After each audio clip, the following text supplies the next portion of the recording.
Բարև ձեզ հարգելի ստատիկներ, Ֆակտոր TV-ն շարունակում է ուղիղ հեռարձակմամբ հետևել Գյումրիում տեղի ունեցող ընտրություններին։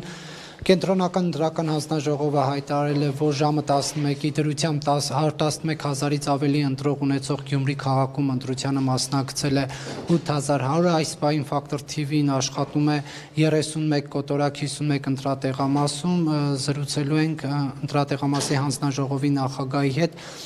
Բարև ձեզ, խնդրեմ ներկայացնեք իրավիճակը մինչ այս պահ ձեր ղեկավարած ընտրատեղամասում ինչպիսին է, ինչ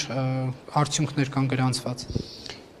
Ուրեմն տեղամասում գրանցված են ցուցակներով 1493 ընտրող, որից այս պահի դրությամբ 322-ը մասնակցել են։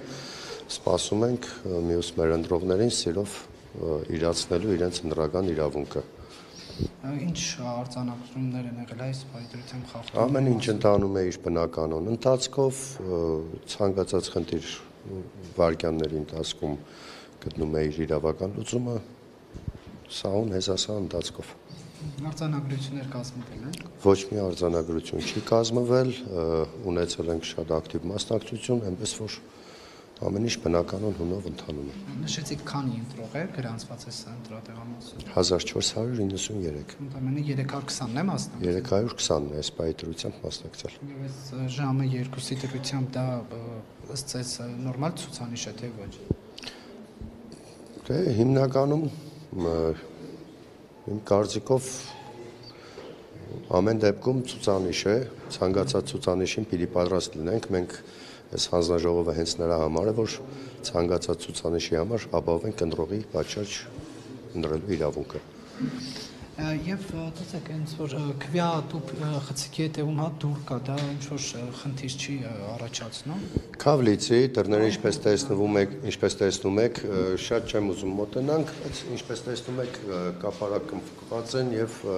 դերևս 3 դրությամբ, երբ տեղամասը կահավորվել էր եւ պատրաստ էր արդեն առավոտվյան ժամը 7-ին նիստին, մեր բոլոր դռները ինքնասոսնձվող կապարակնկվել են եւ դրանք որևէ ցեվի չեն խոչընդոտում ընտրության իրացման գործընթացին։ Իսկ որ ասեցիք շատ չեն կարող մոտենալ, ինչն է խնդիրը։ Դե ամեն դեպքում չնկատեցի, որ ընտրող չունեինք, եթե ընտրող ունենանք ընտրողի գաղտնիության իրավունքը պահպանելու մասով։ Եթե մի սպայն ընտրող չունենք, Աստծո սիրուն համեցեք։ Շնորհակալ։ Ես եմ շնորհակալ։